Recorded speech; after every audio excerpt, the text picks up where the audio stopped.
अस्सलामुअलैकुम नाजरीन, ताज 92 न्यूज के साथ मैं हूं नाइला भट्टी। चलते हैं आज की अहम खबर की तरफ। खबर शामिल करेंगे कराची से। कराची मलीर सिंध के मशहूर दरगाह पीर सैयद यूसुफ शाह अमीनानी के सालाना उर्स मुबारक की तकरीबात शुरू हो गई हैं। पाकिस्तान मुस्लिम लीग नून के सूबाई रहनुमा कादिर बख्श कलमती ने दरगाह के सजादा नशीन साले मोहम्मद दरस, हाजी जफर दरस, अब्दुल कादिर दरस के साथ दरगाह पर चादर चढ़ाकर मेले का इफ्तिताह किया। उसके पहले रोज ही सिंध के मुख्तलिफ इलाकों से ज़ायरीन व अकीदतमंदों की बड़ी तादाद दरसाना चेरा पहुंच गई। मेले के इफ्तिताह के मौका पर मीडिया से गुफ्तगू करते हुए मुस्लिम लीग नून के रहनुमा कादिर बख्श कलमती ने कहा कि सिंध सूफिया कराम की सरजमीन है। सूफिया ने हमेशा अमन और मोहब्बत के पैगाम की तबलीग की है। उन्होंने कहा कि सूबाई हुकूमत मेले के मुंतजिमीन को सहूलियात फराहम करे ताकि वो अमन और मोहब्बत के पैगाम के साथ साथ सिंध की सकाफत के फरोग में भी अपना किरदार अदा करें। पंहिंजो हाजी मोहम्मद बि ज़िक्र कयो दरगाह जो। असां जेको तक़रीबन 300-350 सालनि खां वठी हिन दरगाह ते ख़िदमत कंदा था अचूं, जेके असांजे वॾड़नि खां वठी इहो नस्ल ब नस्ल थींदो थो अचे। ऐं हर साल हिन ई महीने में जेको दरगाह जो उर्स थींदो आहे 27 रजब ते, ऐं उहो उर्स मल्हाईंदा था अचूं। इंशाअल्लाह अॻिते बि इहो मल्हायो वेंदो।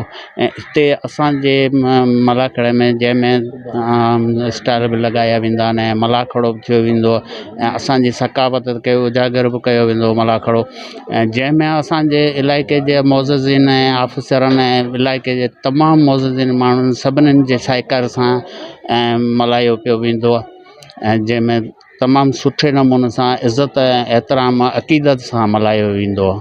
तमामु शुक्रिया। हिते मलीर जो इलाइक़ो आहे दरसानो चन्नो। हिते साईं हज़रत बाबा यूसुफ शाह जी मेले जो बादशाह अमीनानी जे मेले जो इफ्तिताह थियो आहे ऐं आउं हर साल हिते हिन मेले में ईंदो आहियां। सिंध दरअसल सूफ़ियनि जी सरज़मीन आहे ऐं सिंध में जेके बि सूफ़ियूं आहिनि उन्हनि सूफ़ी आयल आहिनि उन्हनि सभिनी जा सालाना मेड़ा थींदा आहिनि। उन सिलसिले जो इहो कड़ी आहे ऐं इन्हनि मेड़नि जी वसीले हिते जे इलाइक़े जी माण्हुनि खे हिक ॿिए सां मिलण जो मौक़ो मिले थो, गॾिजण जो मौक़ो मिले थो। हिन खां अलावा हिते आम सस्ता बाज़ार लॻंदा आहिनि जंहिंमां माण्हू ख़रीदारी कंदा आहिनि। हिन महांगाई जे दौर में, हिन घुटनि जे दौर में, हिन कसम परस्ती जे दौर में आउं सम्झां थो अहिड़नि मेलनि में माण्हुनि खे हिक ॿिए सां पंहिंजा ख़्यालात वंडण जा, हिक ॿिए सां मिलण जा मौक़ा मिलनि था। ऐं इहे सिंध जी हिकिड़ा ज़बरदस्त आउं सम्झां थो रवायत आहे जेका सूफ़ियनि जी सिंध जेका सरज़मीन आहे उन रवायत खे बरक़रार रखंदे हिते हिन दरगाह जा बि मुंतज़िमीन हर साल जीअं हिन साल बि हिन मेले जो शानदार ऐं भरपूर आगाज़ कयो आहे। ऐं आउं दुआगो आहियां हिते जी माण्हुनि जे लाइ। मेले में मलाकड़ो बि थींदो आहे, रांदियुनि जा मुक़ाबिला बि थींदा आहिनि ऐं जेके इलाइक़े जा जेके रांदीगर आहिनि उनमें भरपूर तरीक़े सां हिसा वठंदा आहिनि। हिकिड़ो तरीक़े सां ॿारनि खे, नौजवाननि खे ऐं बुज़ुर्गनि खे न सिर्फ़ु गॾिजण जो बल्कि विंदर करण जो बि मौक़ो मिले थो। ऐं आउं सम्झां थो इहा सिंध जी तमामु बहितरीनु रवायत आहे। इन्हनि मेड़नि में माण्हुनि जी गॾिजाणी थींदी आहे ऐं हिननि मेड़नि जी वसीले हिकिड़ो जेको इल्म जो ख़ज़ानो जेके बुज़ुर्गनि सूफ़ियनि आंदो हो इस्लाम जो, इस्लाम खे फैलाइण जो, उन ख़ज़ाने खे बि वसत मिले थो, उन ख़ज़ाने खे बि माण्हुनि ताईं पहुचाइण जो हिकिड़ो मौक़ो मिले थो। करीब 300 साल जे क़रीब इन जो आहे हिते हिसाब किताब। ही साईं असल बलोचिस्तान जो आहे। बलोचिस्तान मां हिजरत करे हिते पंहिंजो दरसाने छने में आयो। पोइ असांजो वॾो हिकिड़ो बुज़ुर्ग हो दर्स हुसैन, उन वटि ही अची कुझु टाइम रहियो। पोइ उन टाइम ते ॾुकार जो टाइम हुयो।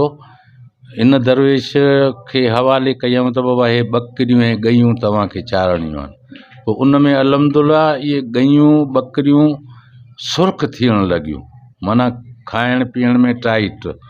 पोइ उन खां बाद इहो छा थियो जो हिननि थोरो दरवेशनि उन जी नार कई त हीअ असल हक़ीक़त छा आहे।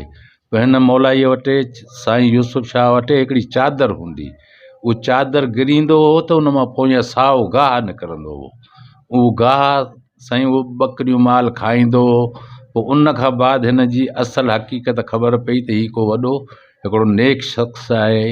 ऐं पोइ उन खां बाद हिन दरवेश पंहिंजे सुहिणे रब खे अर्ज़ु कयो त मुंहिंजा मौला मुंहिंजो राज़ खुली वियो आहे, हाणे मूंखे हिन दुनिया मां विसाल थियणु खपे।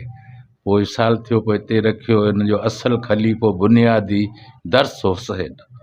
पोइ उन खां बाद इहो सिलसिलो हलंदो रहियो। पोइ 1980 में मुंहिंजो वालिद साहबु आयो, उन अची ज़ियारत कई। ज़ियारत कई त उन टाइम ते हिन खे को छापरो वग़ैरह न हुयो। पोइ इहा इजाज़त वरिताई त साईं अगरि जे इजाज़त ॾिए त आऊं कुझु बुनियाद हिन ते विझां। पोइ अल्हम्दुलिल्लाह माना उन्हनि में ॿियनि बि घणे काफ़ी माण्हुनि मदद कई। पोइ शुक्र आहे मुंहिंजे मौला जो। इहो तक़रीबन क़रीब 1988-89 में मक़बरो मुकबल थियो।